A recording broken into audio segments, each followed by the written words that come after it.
आपण हे माणसांचं जंगल बघतोय आणि किती वाईट चाललंय ते ऐकलंच आत्ता आपण.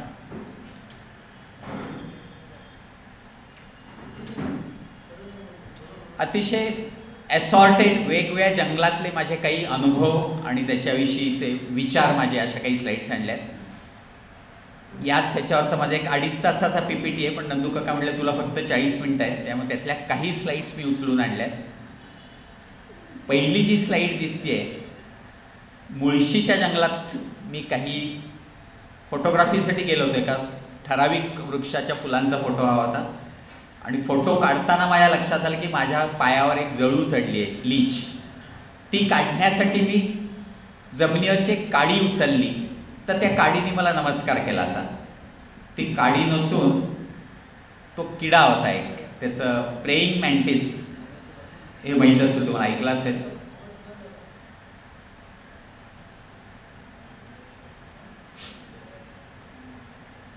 तर जंगल ही जी एक संस्था आहे त्याच्याशी खूप गैरसमज आहेत लोकांचे की जंगल म्हणजे काहीतरी हॅफॅझार्ड, किंवा हिंदी पिक्चरमधलं जे फेमस डायलॉग आहे, या जंगल का कानून नाही चलेगा. तर आता असं प्रूव्ह झालं की जंगल का कानून जर अप्लाय केला माणसांनी तरच आपल्याला भवितव्य, नाही तर नाही आहे. आणि ते इतकं डिसिप्लिन्ड आहे आणि तिथे कुठेही अपवाद नाहीत, कोणाला सबसिडीज नाही आहेत. सो हे जे प्राणी आहेत, अननेसेसरी या प्राण्यांना हिंस्र श्रापद, म्हणजे संस्कृती माझी अतिशय आवडती भाषा आहे, पण हा शब्द संस्कृतमधला अजिबात आवडत नाही की हिंस्र श्रापद. जंगलातला कुठलाही प्राणी हिंस्र नाही आहे, त्याचं तो अन्न खातो आहे. पुढचा जो फोटो आहे त्या माझ्या मुलांनीच काढलेला आहे, नेक्स्ट, ताडोब्याच्या जंगलात. हा फोटो त्यांनी जेव्हा पोस्ट केला, मिहीर नाव त्याचं, तेव्हा 99% रिॲक्शन्स त्याला अरे रे किती वाईट, सो सॅड वगैरे आल्या. पण हे जे काही आहे हे अतिशय नैसर्गिक आहे. म्हणजे आपण जेव्हा एक पोळी खातो तेव्हा गव्हाचे साधारण 1000 गर्भ खात असतो आपण, गहू मारून, तेव्हा कोणी म्हणत नाही की किती हिंसा चालली आहे. तर ही अजिबात हिंसा नाही आहे, ते त्याचं खाद्य आहे आणि तो खातोय. नेक्स्ट, हे उदाहरण आहे की कुठल्याही जंगलातल्या प्राण्याला माणसांमध्ये अजिबात इंटरेस्ट नसतो. मग बऱ्याचदा भारतातल्या जंगलात आमच्या जिप्सीजना, गाड्यांना वाघ घासून जातात. आफ्रिकेत जेव्हा जातो आम्ही तेव्हा इतकं ऊन असतं की बऱ्याचदा तिथले जे सिंह, चित्ते आणि लेपर्ड्स असतात आमच्या गाडीच्या सावलीत येऊन बसतात, त्यांना सावली मिळावी म्हणून. त्यांना आपल्याला अजिबात इंटरेस्ट नाही, हे याचं एक छान उदाहरण आहे. आणि त्यांचं जेव्हा पोट भरलेलं असतं तेव्हा त्यांना इतर प्राण्यातही इंटरेस्ट नसतो. आफ्रिकेतल्याच केनियातल्या मसाई मारातला हा फोटो आहे माझा. मागे विल्डबीस्ट नावाचे प्राणी आहेत आणि समोरनं चित्ता चालला आहे. या ह्याच्यात विल्डबीस्ट म्हणजे हर्बिओर्सनाही कळत असतं की ह्याचं पोट भरलं आहे आणि याला इंटरेस्ट नाही, हा सेन्स त्यांना असतो. तेव्हा चित्ता जेव्हा किंवा कुठलाही असा प्राणी जेव्हा शिकारीला जातो तेव्हा तो शिकारीसाठी चालला आहे का त्याचा तो A to B चालला आहे, हे त्या प्राण्यांना या चित्रात ते दिसतंय की त्यातला एकही शाकाहारी प्राणी चित्त्याकडे वळून बघत नाही आहे, त्यांना माहिती आहे की आपल्याला खायला नाही चाललेला हा. नेक्स्ट, पण आपणच, मी जे म्हणलं, माणसं कधी कधी चूक करतात आणि हल्ले होतात ते ह्याच्यामुळे. 5 चित्ते इथे बसलेले आहेत, त्यांचं खाद्य, हे सगळे शिकारीला बाहेर पडलेले आहेत, त्यांचं खाद्य पलीकडे क्षितिजावर जे दिसत आहेत ते आहे. आणि तेच हेरतायत की त्यातलं सगळ्यात वीक सावज कुठलं आहे. आणि चित्त्यांचे फोटो काढायला ह्या लोकांनी मध्ये गाड्या घातल्यात, विच इज टोटली अनएथिकल. तिथल्या आयडियली गाईडनी सांगायला पाहिजे हे नाही करायला पाहिजे, चित्त्यांच्या या बाजूला थांबायला होतं. अशा ह्याच्यात हल्ले जे होतात त्या ह्या माणसाच्या चुकीमुळे होतात. अदरवाईज पर्सी कुठल्याच जंगलातल्या प्राण्याला आपल्यावर हल्ला करणं किंवा खाणं तर लांबच, अजिबात इंटरेस्ट नसतं. नेक्स्ट, जंगलात जाताना दुसरा एक प्रश्न असतो. वाघ आहेत, सिंह आहेत आपल्या जंगलात, लेपर्ड्स आहेत. दुर्दैवाने एकही चित्ता भारतातल्या जंगलात राहिलेलं नाही आहे. 1952 साली भारतातले शेवटचे 3 चित्ता महाराजा ऑफ चित्तोडनी मारले. That is the last authentic record की भारतात चित्ता आहे, त्याच्यानंतर दिसलेलं नाही आपल्याला. तर ह्या प्राण्यांनंतर दुसरा प्रश्न असतो की जंगलात साप आहेत, त्यांच्यापासून काही भीती आहे का आमच्या मुलांना किंवा कुणालाही जाणाऱ्या माणसाला. हा साप तर खूपच रेअर झाला आहे. कुठला साप आहे हा? King cobra. आणि किंग कोब्रा आणि human interaction is extremely rare, कारण दाट जंगलातला प्राणी आहे हा. भारतातल्या फक्त 2 पॅचेसमध्ये शिल्लक राहिला आहे, साऊथ इंडियन फॉरेस्ट आणि north western forest. Arunachal, Assam, Meghalaya इथे अजूनही तो आहे, पण इतक्या डीप फॉरेस्टमध्ये असतो की आपलं आणि त्याचं इंटरॅक्शन होत नाही. पण king cobra bite is invariably fatal within 3 minutes, not by its potency but its volume. This is longest venomous snake in the world. त्यामुळे व्हेनॉमची क्वांटिटीच इतकी असते की माणूस मरतो. पण हे एन्काउंटर्स खूपच रेअर आहे. जनरली नेक्स्ट स्लाईड, आपल्याकडे ह्या 4 सापांपासून भीती असते. आपल्याकडे जर 550 साप असतील तर त्यातले फक्त 50 विषारी आहेत. त्या 50 99% चावण्याच्या केस ह्या चौघांच्या होतात. त्याच्यात एक नाग आहे, फुरसं आहे, मण्यार आहे आणि घोणस आहे.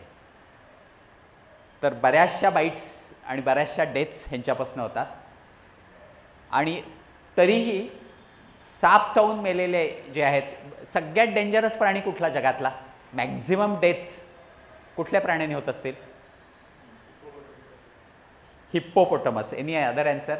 मॅक्झिमम ह्युमन डेथ्स कुठल्या प्राण्याच्या चाव्याने होत आहेत, डायरेक्टली और इनडायरेक्टली? हां, अजिबातच नाही, फारच मिगर. डास. मोस्ट डेंजरस ॲनिमल इज डास. हे त्याच्यापुढे याच्या डेथ्स या काहीच नाही आहेत. आणि कुठल्याही सापाला परत तेच माणसात इंटरेस्ट नसतो. माझ्याच बाबतीत घडलेली गोष्ट, गोव्याच्या साऊथ गोव्यातलं कोतीगोवा म्हणून एक जंगल आहे जिथे किंग कोब्रा आहेत. गोव्याची ज्यांना माहिती आहे, गोव्यात जे हिंडलेत, त्या जंगलातल्या एका फॉरेस्ट रिसॉर्टमध्ये मी राहिलो होतो. अगदी कोर रिजनमध्ये होतं. मी आणि माझी मुलगी होती आणि माझ्या मुलांना बापूंनी जसं मला पहिल्यांदा KGत असताना जंगलात नेलं, तशा माझ्या मुलांना साधारण 6 महिन्याचे असल्यापासून ते जंगल बघतायत, अनुभवतायत. तर 1.5 वर्षाची माझी मुलगी आणि मी, आम्ही तिथे झोपलो होतो त्या रिसॉर्टमध्ये. सकाळी जेव्हा मी उठलो तेव्हा मी, माझ्या शेजारी मुलगी आणि तिच्या शेजारी घोणस, असे तिघं आम्ही झोपलेलो होतो. तर त्या उभेला ती आली होती आणि त्याच्या शेजारी ती रात्रभर घोणस होती. फक्त मी उठल्यावर ती उशी उचलली आणि त्याला बाहेर झटकलं. तर त्या घोणसीला तिच्यात अजिबात इंटरेस्ट नव्हता, हे प्रूव्ह झालं. अनफॉर्च्युनेटली त्याच्यावर हात पडला असता तर डेफिनेटली तिने अटॅक केला असता, चावली असती. सुदैवाने असं काही झालं नाही. नेक्स्ट. अजून एका गोष्टीला प्राण्याला जंगलातले लोक घाबरतात, म्हणजे लीच, जो अतिशय अनुपद्रवी, म्हणजे काहीही त्याच्यापासून खरं माणसाला धोका नाही आहे. आपण जेव्हा ब्लड डोनेट करतो तेव्हा किती ब्लड देतो बाटलीत? 350 ml देतो. ही जी लीच आहे तेव्हा एकदा जेव्हा चावते तेव्हा 1 cc 1 ml ब्लड घेते. आणि 1 ml ब्लड घेतलेल्या लीचला ते रक्त किती दिवस पुरत असेल? 1 वर्ष पुरतं. 1 वर्ष ती कुणालाही न चावता फक्त जंगल फॉरेस्ट फ्लोअरवर झोपून राहते. त्याच्यामुळे तुम्ही लोळलात जरी तिच्या शेजारी तरी तिला तुमच्यात इंटरेस्ट नसतो. ते सगळं रक्त संपेपर्यंत ती तशीच राहते. सो अननेसेसरी जंगलातल्या प्राण्यांविषयी आपल्याकडे फोबिया निर्माण करून ठेवला आहे. लहान मुलांनाही आपण घाबरवतो की अरे दंगा केला असतं जंगलात नेऊन सोडीन. तर जंगल हे, as I said, it's much much safer than any urban setup anywhere in the world.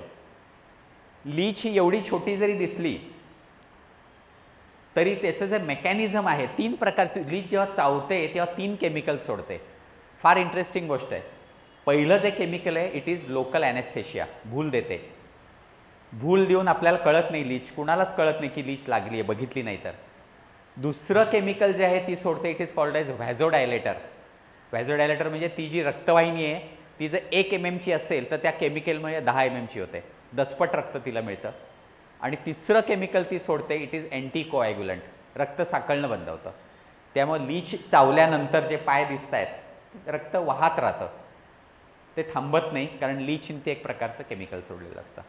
पण हे सगळं ती 15 मिनिटात संपवते आणि पुढच्या वर्षासाठी ती डॉर्मंट स्थितीमध्ये कुठेतरी फ्लॉस पुरवलं जाते. नेक्स्ट.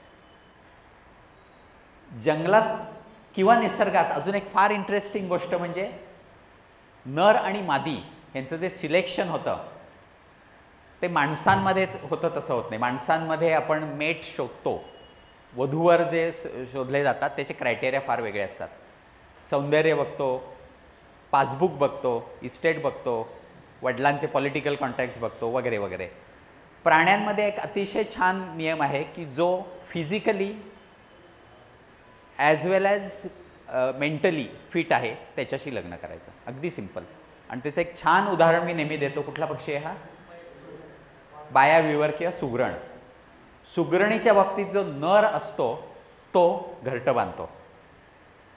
हे घरटं एवढं बांधण्यासाठी एका नराला 350 किलोमीटर फ्लाईंग करावं लागतं ऑन ॲन ॲव्हरेज. इतक्या किलोमीटर्सवर फ्लाईंग करून ठराविक गवताचं पातं, ठराविक लेन्थचं, ठराविक स्ट्रेंथचं तो आणतो. त्याच्यानंतरचं त्याचं स्किल आहे आर्टिक्युलेशन स्किल, विणण्याचं स्किल. त्याच्यानंतरचं त्याचं स्किल आहे आर्किटेक्चरल स्किल. हे जे घरटं आहे त्याच्यात बरोबर 2 अंडी बसली पाहिजेत. त्या अंड्यांना खालनं कुशनिंग पाहिजे. मादीला आत जायला रस्ता पाहिजे पण एखाद्या प्रिडेटरला आत जायला ते भोग कमी असावं. व्हेंटिलेशन पाहिजे पण ते वॉटर पर्क्युलेट होता कामा नये. ह्या सगळ्याच्या गोष्टींचा विचार करून म्हणजे फिजिकल झालं, मेंटल झालं, आर्टिक्युलेशन झालं, IQ झाला, हा सगळ्याचा विचार करून नर अर्ध घरटं बांधतो. After this he calls female. मादी येते, त्या घरट्याचं इन्स्पेक्शन करते. ते 2.5 तास चालतं साधारण. सगळ्या अँगलनी तिला ते घरटं पटलं तरच ती मेटिंग करते, अदरवाईज ती हाड करते त्याला आणि ती दुसऱ्या नराच्या शोधात जाते. त्या बेचाऱ्याला नवीन घरटं करावं लागतं परत.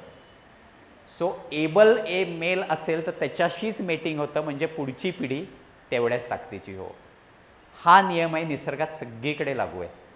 2 नरांची जी फाईट बघतो आपण ती ह्याच्यासाठीच असते. मादी शेजारी बसलेली असते. जंगलात बऱ्याचदाही दिसून येतं 2 मेल्स फाईट करत असतात. त्यातला जो जिंकतो त्याच्याशी मीटिंग होतं because he is definitely Superior physically, tactics wise वगैरे वगैरे. ह्या केसमध्ये हे जे मी बघितलं त्या केसमध्ये सक्सेसफुल झालं होतं. मादीने ॲक्सेप्ट केलं होतं घरटं. Next.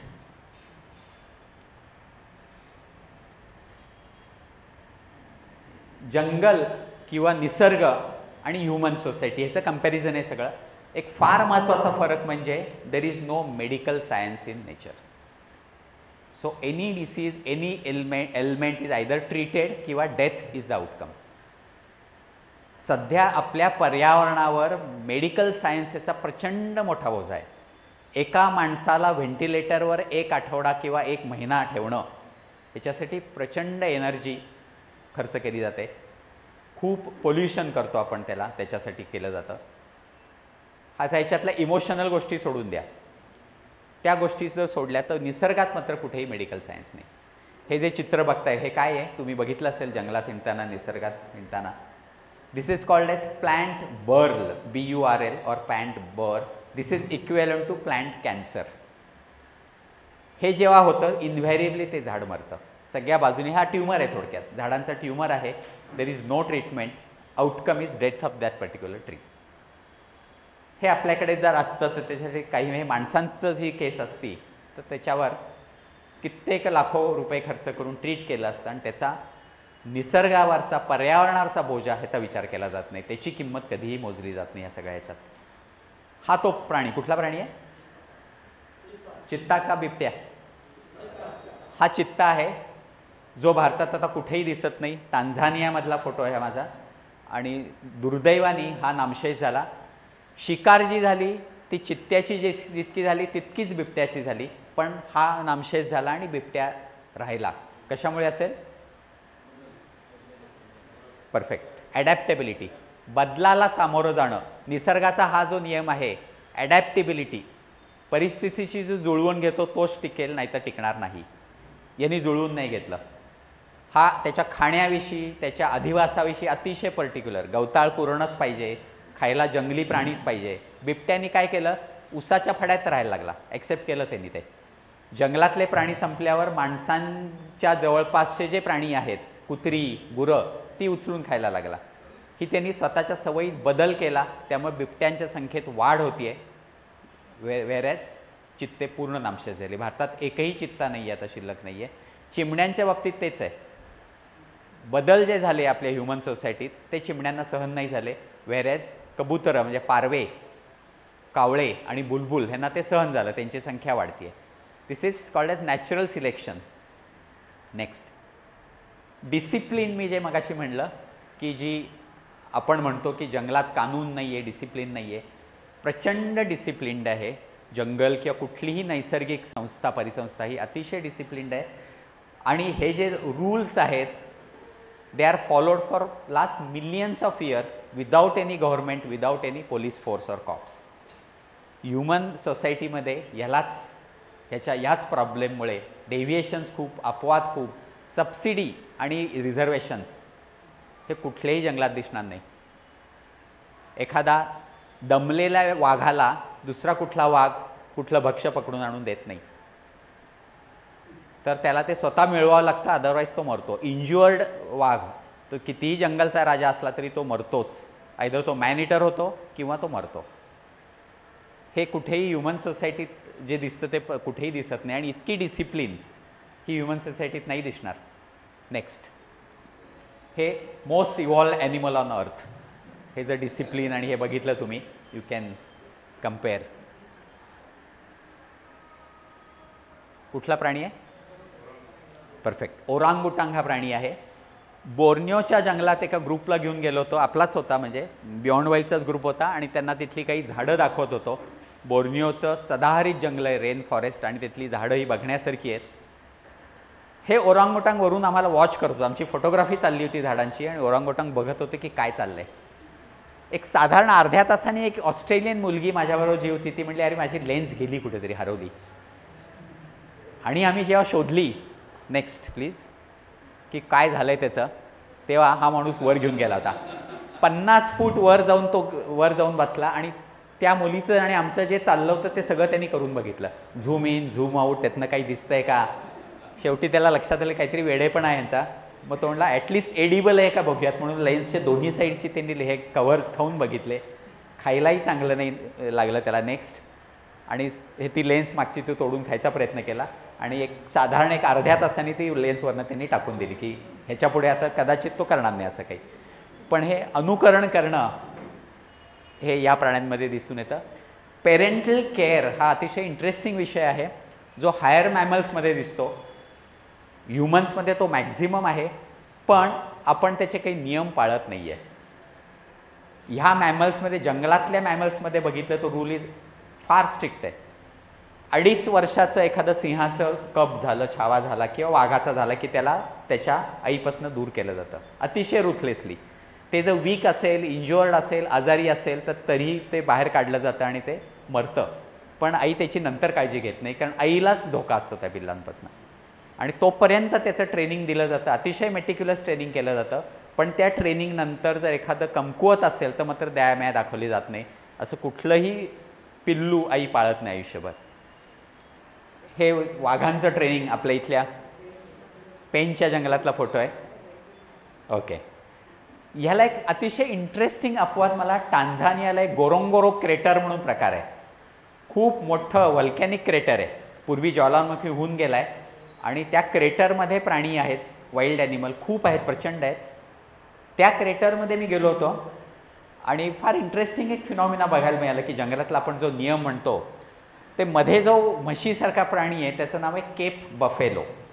It is equivalent to भारतातला गवा किंवा रेडा म्हणतो किंवा गहू रेडा म्हणतो, त्याला इक्विव्हॅलंट आहे ती.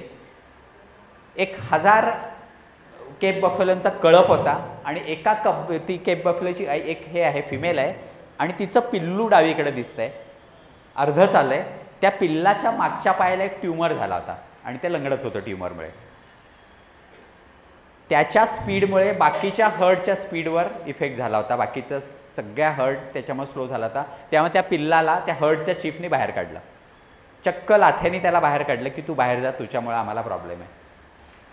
त्याला बाहेर काढल्या एका सिंहाने हेरलं की इथे आपल्याला काहीतरी अतिशय इझी प्रे आहे, आणि एक सिंह त्याच्याकडे अटॅक करायला चालून आला. ते बघितल्यावर त्याच्या आईने जंगलाचा नियम मोडून त्या हर्डमधनं ती बाहेर पडली आणि त्याच्या रक्षणाला ती उभी राहिली. So it was Cape buffalo versus one lion. ते काफ बाजूलाच राहिलं आहे.